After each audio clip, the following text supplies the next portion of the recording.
नमस्कार साथियों, India ground report से मैं आरती श्रीवास्तव धर्म के अंतर्गत जैन धर्म और संस्कार में आपका स्वागत करती हूँ। जय जिनेंद्र साथियों, यूँ तो विश्व के समस्त धर्म कर्म सिद्धांत को मानते हैं, पर सबका कर्म सिद्धांत अलग अलग है। कोई कहता है कि कर्म करो फल ईश्वर देगा, तो कोई कहता है कर्म करो उसके फल की चिंता मत करो। इन सब में आता है जैन दर्शन, जो कहता है कि आप जैसा कर्म करोगे वैसा ही फल आपको प्राप्त होगा।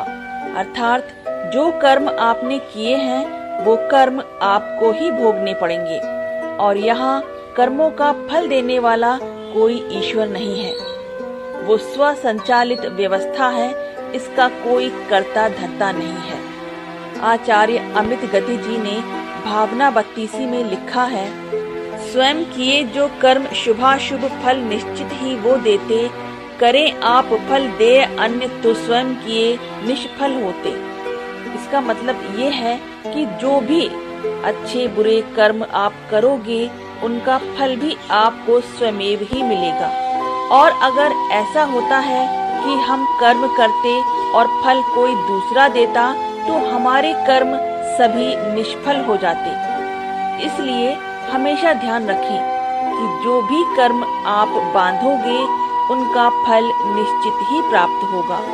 इसे हम एक कहानी के माध्यम से और अच्छी तरह से समझ सकते हैं। एक बार की बात है, एक व्यक्ति बहुत ही निर्धन था और गरीबी से परेशान होकर उसने चोरी करना शुरू कर दिया। वो प्रतिदिन चोरी करने जाता और चोरी करके जो कुछ भी उसे प्राप्त होता वो घर आकर सबको दे देता। घर के सभी सदस्य उसे बहुत प्यार करते थे, क्योंकि वो व्यक्ति ही उन सब की जरूरत पूरी करता था। एक बार वो चोरी करने के लिए गांव में जाता है, लेकिन उसके हाथ कुछ भी नहीं लगता और निराश होकर वो अपने घर की तरफ चल देता है। रास्ते में उसे एक साधु दिखाई देते हैं। उनको देखकर वो सोचता है कि चलो इस व्यक्ति को ही लूट लिया जाए, और ऐसा सोचकर वो साधु के पास पहुंच जाता है। वो व्यक्ति छुरी निकालकर साधु से कहता है कि जो कुछ भी तुम्हारे पास है वो मुझे दे दो, अन्यथा मैं तुम्हें मार दूंगा। तब साधु मुस्कुराकर जवाब देते हैं कि बेटा मेरे पास कुछ नहीं है, तुम तलाशी लेकर देख लो। तब वो व्यक्ति साधु की तलाशी लेता है, पर उसे कुछ भी प्राप्त नहीं होता और वो जाने लगता है। तब साधु पूछता है कि बेटा एक बात बताओ, तुम चोरी लूटपाट किसके लिए करते हो? तब वो व्यक्ति कहता है, मैं अपने परिवार के लिए करता हूँ। साधु फिर पूछता है कि इस पाप का फल जब मिलेगा तो उसे कौन भोगेगा?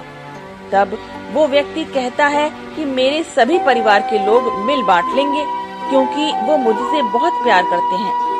तब साधु कहता है कि एक बार पूछ कर देखो कि कौन तुम्हारे पाप का भागीदार होगा।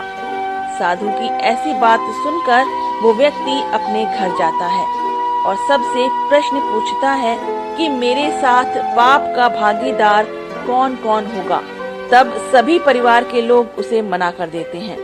वो व्यक्ति फिर पूछता है कि मैं आप सब के लिए ही चोरी करता हूँ, तो क्या आप लोग मेरा पाप नहीं बांटेंगे?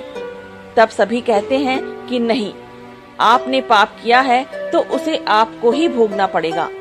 वो व्यक्ति उन सब की बात समझ जाता है और उसी साधु के साथ संन्यास लेकर चला जाता है। मित्रों, इस कहानी से हमें ये शिक्षा मिलती है कि हमें अपने कर्मों का फल खुद ही भोगना पड़ेगा और कोई उसे बांटने नहीं आता।